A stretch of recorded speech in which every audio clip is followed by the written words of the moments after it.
శ్రీ రేణుకా ఎల్లమ్మ తల్లి జ్యోతిష్యాలయం. భార్యాభర్తల సమస్యలు, ప్రేమ సమస్యలు, కుటుంబ సమస్యలు, వ్యాపారంలో నష్టం రావడం, మనశ్శాంతి లేకపోవడం, అనుకున్న పనులు కాకపోవడం, కోర్టు సమస్యలు, నరదృష్టి, సంతాన సమస్యలు, పెళ్లి కుదరకపోవడం, ఆరోగ్య సమస్యలు, వాస్తు, ఇంటి సమస్యలు, విదేశీ ప్రయాణం, ధనం నిలకడలేకపోవడం, మీకు ఎటువంటి పర్సనల్ సమస్యలు ఉన్నా జ్యోతిష్యం చెప్పబడును. కోయా గురూజీ లక్ష్మణరాజు గారు. Cell number 8466923012. ఓం శ్రీమాత్రే నమః. ఛానల్లోకి స్వాగతం అండి. మీనరాశివారు పేదరికంతో కష్టాలు పాలు కావటానికి కారణం ఈ వస్తువులే. అలాగే జూన్ 3-4 తేదీలలో ఈ వస్తువులు ఎవరికీ ఇవ్వకూడదు. అలాగే మనం ఎవరి దగ్గర కూడా తీసుకోకూడదు. అలాగే కొన్ని వస్తువులు ఒకవేళ మీరు గనక ఇచ్చారంటే మాత్రం మీ జీవితం పూర్తిగా నరకంగా మారిపోతుంది. అలాగే ఈ రాశివారు జూన్ 3-4 తేదీలలో ఎటువంటి వస్తువులను ఇంట్లో ఉంచుకోకూడదు. ఏ దేవతారాధన ఈ రాశివారికి శుభ ఫలితాలనిస్తుంది? ఇటువంటి విషయాలన్నీ కూడా ఇప్పుడు ఈ వీడియోలో మనం వివరంగా తెలుసుకుందాం. కానీ అంతకంటే ముందుగా మీరు కనుక మన ఛానల్ని ఇప్పటి వరకు సబ్స్క్రైబ్ చేసుకోకపోతే సబ్స్క్రైబ్ చేసుకుని పక్కనే ఉన్న బెల్ ఐకాన్ నొక్కి ఆల్ సెలెక్ట్ చేసుకుంటే మేము ఇలాంటి వీడియోస్ అప్లోడ్ చేయగానే ముందుగా మీకు నోటిఫికేషన్ వస్తుంది. అలాగే వీడియోని ఎక్కడా కూడా స్కిప్ చేయకుండా చివరి వరకు చూస్తేనే మేమేం చెబుతున్నామో మీకు పూర్తిగా అర్థమవుతుంది. ఇక వివరాల్లోకి వెళ్ళిపోతే ఈ రాశివారు ప్రతీదీ కూడా వీరి జీవితంలో పోటీగా తీసుకుంటారు. అలాగే ఈ రాశివారి జాతకం పరిశీలించినట్లయితే కనుక వ్యాపారంలో చక్కగా రాణించే అవకాశాలైతే ఈ రాశివారికి ఎక్కువగా ఉన్నాయి. వీరి ఆలోచనలను ఎవరితోనూ పంచుకోరు. ఇక ఈ రాశివారు ఉద్యోగ జీవితంలో కూడా అంచెలంచెలుగా అభివృద్ధి పథంలో ముందుకు దూసుకువెళ్తారు. సొంతవారు లేదా తెలిసినవారు వీరిని మోసం చేసే అవకాశాలు వీరి జీవితంలో కనిపిస్తున్నాయి. అతి దగ్గర స్నేహితులు కావచ్చు, ప్రాణమిత్రులు కావచ్చు, లేదా చుట్టుపక్కల వారు కానీ, బంధువులు కానీ, ఈ విధంగా ఎవరైనా సరే వీరి పట్ల వారి జీవితంలో కోలుకోలేని దెబ్బతీసే అవకాశం ఉంటుంది. ఈ రాశివారు వీళ్ళని నమ్మి మోసపోవటం అనేది ఖచ్చితంగా జరుగుతుంది. అందుకని వీరిని నమ్మకుండా ఉంటేనే చాలా మంచిది అని చెప్పుకోవచ్చు.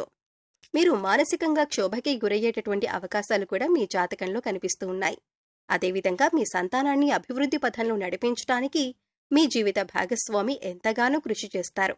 ఈ విధంగా మంచి చెడు అనే అంశాలు ప్రతి ఒక్కరి జీవితంలోనూ ఉంటాయి. మీ యొక్క జీవిత భాగస్వామి అన్ని అంశాల్లో కూడా మీకు సపోర్ట్ చేస్తారు. అందువల్ల మీకు ఎక్కువగా అనుకూలమైన ఫలితాలు కనిపిస్తూ ఉన్నాయి. ఈ రాశి జాతకం ప్రకారం వీరి జీవితంలో కొన్ని మంచి ఫలితాలు ఉంటే మరికొన్ని చెడు ఫలితాలు కూడా ఉన్నాయి. జీవితం అంటే ఎప్పుడూ సాఫీగా సాగదు. కొన్ని మంచి విషయాలు అలాగే కొన్ని చెడు విషయాలు జరుగుతూ ఉంటాయి. అలాగే ప్రతి మనిషి జీవితంలో మంచి చెడులు అనేవి ఖచ్చితంగా ఉంటాయి. ఈ విధంగా అయితే ఈ రాశివారి జాతకంలో కూడా కనిపిస్తూ ఉన్నాయి.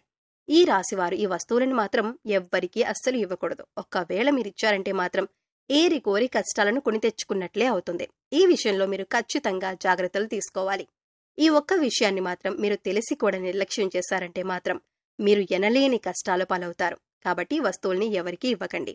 అవేంటంటే సుగంధ ద్రవ్యాలు. సుగంధ ద్రవ్యాలంటే మహాలక్ష్మికి ఎంతో ప్రీతికరమైన వస్తువులు. అంటే లవంగాలు, యాలకులు, ఇటువంటి ముఖ్యమైన సుగంధ ద్రవ్యాలను మీరు ఎట్టి పరిస్థితుల్లోనూ కూడా ఎవ్వరికీ ఇవ్వకూడదు. మన ఇంట్లో ఏదైనా ఒక వస్తువు లేకపోతే మనం పక్కింట్లో ఉండేవారిని కానీ, లేదా ఎదురింట్లో ఉండేవారిని కానీ, లేకపోతే స్నేహితులు, ఇరుగు పొరుగు వ్యక్తుల దగ్గర ఆ వస్తువుల్ని తెచ్చుకుంటూ ఉంటాం. ఈ విధంగా కూడా మీరు యొక్క వస్తువుల్ని అస్సలు ఎవ్వరికీ ఇవ్వకూడదు.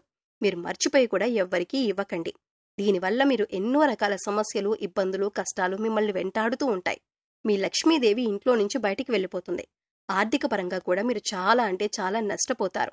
కాబట్టి ఈ విషయంలో సుగంధ ద్రవ్యాలను ఎవరైనా మిమ్మల్ని అడిగితే మీరు లేవని చెప్పటం చాలా ఉత్తమం. అది మీకు చాలా మంచిది. అంతేకాని మొహమాటానికి పోయి మీరు గనక ఈ సుగంధ ద్రవ్యాలు, లవంగాలు, యాలకులు ఎవరికైనా ఇచ్చారంటే ఖచ్చితంగా మీరు ఆర్థిక సమస్యలు, అప్పుల బాధలు, అలాగే కుటుంబ సమస్యలను ఎదుర్కోవాల్సి ఉంటుంది. ఈ విషయంలో జాగ్రత్తలు తీసుకోండి. అలాగే ఈ రాశివారు పేదరికం అనుభవించడానికి కారణం ఈ వస్తువులే. మరి వీటిని తీసి వెంటనే బయటపడేయండి. మీ కష్టాలను తగ్గించుకోండి. ఈ విషయాలను మన శాస్త్రాల్లో కూడా తెలియచెప్పారు. ప్రతి ఒక్క వస్తువుకి ఒక్కొక్క ఇంపార్టెన్స్ అనేది ఉంటుంది. దానికి తగ్గట్లుగానే మనం వాటిని ఇంట్లో పెట్టుకోవాలి. ఇక ఈ వస్తువులు ఏ విధంగా ఉంటాయి? ఏది పాజిటివ్ వైబ్స్ ని ఎక్కువగా ఆకర్షిస్తుంది? ఎటువంటి వస్తువులు నెగిటివ్ ఎనర్జీని ఎక్కువగా ప్రదర్శిస్తూ ఉంటాయి? ఇలా ప్రతి ఒక్కటి కూడా చాలా క్లియర్ గా మన శాస్త్రాల్లో చెప్పబడి ఉంది. ఆ విషయాల్ని ఇప్పుడు ఈ వీడియోలో మనం క్లియర్ గా తెలుసుకుందాం. మరైతే మీరు ఈ వీడియోని ఎక్కడా కూడా స్కిప్ చేయకుండా చివరి వరకు చూడండి. అప్పుడే మేమేం చెబుతున్నామో మీకు క్లియర్ గా అర్థమవుతుంది. మొదటిగా బట్టలు. చాలా మంది ఏం చేస్తూ ఉంటారంటే ఇంట్లో పిల్లలకి చిన్నవైపోయినవి, అలాగే పెద్దవాళ్ళు యూజ్ చేసిన బట్టలు అన్నీ కూడా ఏదో ఒక పాత గుడ్డ కింద మనకి యూజ్ అవుతుంది, లేదంటే ఎవరికైనా ఇవ్వటానికి పనికొస్తుందిలే అని చెప్పేసి మనం ఆ చిరిగిపోయిన బట్టలు, కలర్ పోయినటువంటి బట్టలు, వాడిన బట్టలు ఉంటే వాటన్నింటినీ కలిపి ఒక మూటలా కట్టేసి పెడుతూ ఉంటాం. ఇలా అస్సలు చేయకూడదు. ఈ విధంగా చేస్తే మీ సౌభాగ్యాన్ని మీరే కట్టేసుకున్న వాళ్ళవుతారు. మీ పాత బట్టల మూట ఏదైతే ఉందో వాటిని ఎప్పటికప్పుడు కూడా ఇంట్లో నుంచి క్లియర్ చేసుకుంటూ ఉండాలి. ఇంట్లో అస్సలు ఉంచకూడదు. ఆ బట్టలు వీలైతే వాటిని వేరే వాళ్ళకి ఇచ్చేయండి. అవి వాళ్ళకి ఉపయోగపడతాయి. లేదంటే వాటిని వేరే ఒక చోట దానం చేయండి. పాత బట్టల మూట అస్సలు ఇంట్లో ఉండకూడదు. ఇక రెండోది, ఇంట్లో మనకి విరిగిపోయిన దేవుడు పటాలు కానీ లేదంటే విగ్రహాలు కానీ, అంటే ఏమైనా వస్తువులు కానీ విరిగిపోయి పగిలిపోయిన వస్తువులు మనం కొంచెమే కదా అని ఉంచుకుంటూ ఉంటాం. ఇలాంటి ఒక చోట కాస్త చిట్లినా సరే మిగతా బొమ్మంతా బాగుంది కదా అని చెప్పేసి ఇంట్లో ఉంచేస్తూ ఉంటాం. ఎప్పుడు కూడా దేవుడు బొమ్మలు కావచ్చు, పటాలు కావచ్చు, ఫోటో ఫ్రేమ్స్ కావచ్చు, అవి మంచిగా ఉండాలి. ఎక్కడో ఒక చోట విరిగిపోయినా, క్రాక్ వచ్చినా అటువంటి వస్తువుల్ని ఇంట్లో అస్సలు ఉంచకూడదు. అది ఎక్కువగా నెగిటివ్ ఎనర్జీని లాక్కుంటూ ఉంటుంది. దానివల్ల మన పాజిటివ్ ఎనర్జీ అనేది బయటికి వెళ్ళిపోతుంది. అలాంటివి కనుక మీ ఇంట్లో ఉంటే, ఈ పటాలు కానీ విగ్రహాలు కానీ ఇలాంటివి ఉన్నట్లయితే మీరు పారే నదిలో వాటిని నిమజ్జనం చేయాలి. అలాగే చాలా మంది చేసే తప్పు ఏమిటంటే, ఒకేలాంటి ఫోటోలు కానీ విగ్రహాలు కానీ 4-5 రకాలు తీసుకొచ్చి ఇంట్లో పెట్టేసుకుంటూ ఉంటారు. అలా కూడా అస్సలు చేయకూడదు. ఒక దేవతారాధనకు సంబంధించి ఫోటో పూజ గదిలో ఒకటి మాత్రమే ఉండాలి. అలా కాకుండా 4-5 రకాలు తెచ్చిపెట్టారంటే మాత్రం ఈ రాశి వారికి చాలా అంటే చాలా నష్టం జరుగుతుంది. ఇక నెక్స్ట్ వస్తువు ఏమిటి అంటే, చాలా మంది మిద్దె పైన అంటే ఇంటి మేడ మీద ఎక్కువగా వాడని వస్తువులు కావచ్చు, విరిగిపోయిన వస్తువులు కావచ్చు, పిల్లలు ఆడుకునే బొమ్మలు, ఏ వస్తువులైనా సరే ఇటువంటి వాటిని మనం ఏమీ అవసరం లేదనేసి చాలా మంది టెర్రస్ మీద కానీ లేదంటే ఇంటి పైన కానీ పక్కన పెట్టేస్తూ ఉంటారు. ఇలా కూడా అస్సలు చేయకూడదు. ఇలా కనుక మీరు చేస్తే మీకు ఫైనాన్షియల్ గా చాలా ప్రాబ్లమ్స్ అనేవి వస్తూనే ఉంటాయి. అలాగే ఇటువంటి వస్తువుల్ని ఇంటి పైన కానీ చుట్టుపక్కల కానీ పెడితే మాత్రం పితృదోషాలు కూడా తగిలే అవకాశాలు ఉంటాయి. అలాగే నెక్స్ట్, చాలా మంది తీర్థయాత్రలు చేస్తూ ఉంటారు. లేదంటే వాళ్ళ చుట్టాలు కానీ ఫ్రెండ్స్ కానీ ఎవరైనా కానీ తీర్థయాత్రలకు వెళ్లి వస్తూ ఉంటారు. వాళ్ళు దిష్టికి సంబంధించిన ఏమైనా దారాలు కానీ, మెడలో కట్టుకునే తాయెత్తులు కానీ, ఉంగరాలు కానీ తెచ్చిస్తూ ఉంటారు. అంటే ఈ మధ్య కాలంలో చాలా రకాల కలర్ స్టోన్స్ ఉంగరాలు అనేవి వచ్చేస్తున్నాయి. ఇటువంటివన్నీ కూడా దేవుడి గదిలో పెట్టి తర్వాత వేసుకుందామని అనుకోవటం, లేదంటే పిల్లలకు వేస్తామని చెప్పి వాటిని తీసుకొచ్చి ఇంట్లో స్టోర్ చేస్తూ ఉంటారు. అలాంటివి అస్సలు చేయకూడదు. ఎప్పుడు కూడా వాళ్ళిచ్చారు వీళ్ళిచ్చారని చెప్పి ఆ స్టోన్స్ ని మనం ఇంట్లో పెట్టుకోకూడదు. ఎందుకంటే ఒక్కొక్క స్టోన్ ఒక్కొక్క దానికి ప్రత్యేకం. ఒక్కొక్క స్టోన్ ఒక్కొక్క దానికోసం పనిచేస్తూ ఉంటుంది.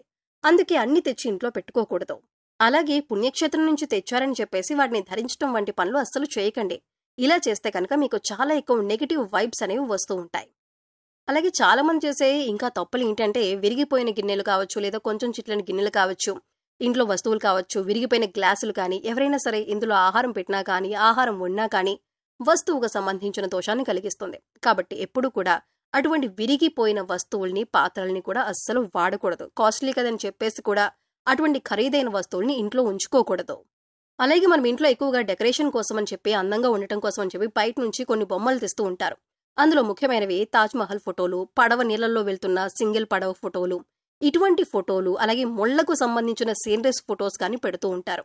అదేవిధంగా జంతువుల ఫోటోస్ కూడా పెడుతూ ఉంటారు. ఇలాంటివన్నీ ఇంటి షోకేస్ కోసం అని చెప్పేసి తీసుకొచ్చేస్తూ ఉంటారు. కానీ ఇలాంటి విగ్రహాలని కానీ, లేదంటే ఫోటో ఫ్రేములను కానీ, ఇటువంటి చిన్న చిన్న గిఫ్ట్ ఆర్టికల్స్ ని కానీ మనం ఇంట్లో ఉంచుకోకూడదు.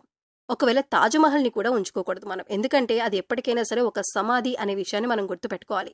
సో ఇటువంటి వాటిని కూడా ఎవరికి ఇవ్వకూడదు. అలాగే మనం కూడా తెచ్చుకోకూడదు. ఇక చాలా మంది చేసే అతిపెద్ద తప్పు ఏంటంటే, అల్మరాలో బట్టలు, నగలు, డబ్బులు, ఇంపార్టెంట్ డాక్యుమెంట్స్ ఇలా ప్రతి ఒక్కటి కూడా పెడుతూ ఉంటారు. అల్మరా అంటే సాక్షాత్తు లక్ష్మీదేవి. లక్ష్మీదేవి వచ్చి దాంట్లో నివసిస్తుందని భావిస్తూ ఉంటాం. అలాంటి అల్మరాను ఎంతో నీటిగా పరిశుభ్రంగా ఉంచుకోవాలి. చాలా మంది బీరువా లేదా అల్మరా చూస్తున్నట్లయితే తుప్పు పట్టిపోయి పాడైపోయి ఉంటాయి. అయినా కూడా వాళ్ళు అలానే వాటిని యూజ్ చేస్తూ ఉంటారు. అలా అస్సలు విరిగిపోయినవి, పాడైపోయిన అల్మరాలను అస్సలు యూజ్ చేయకూడదు.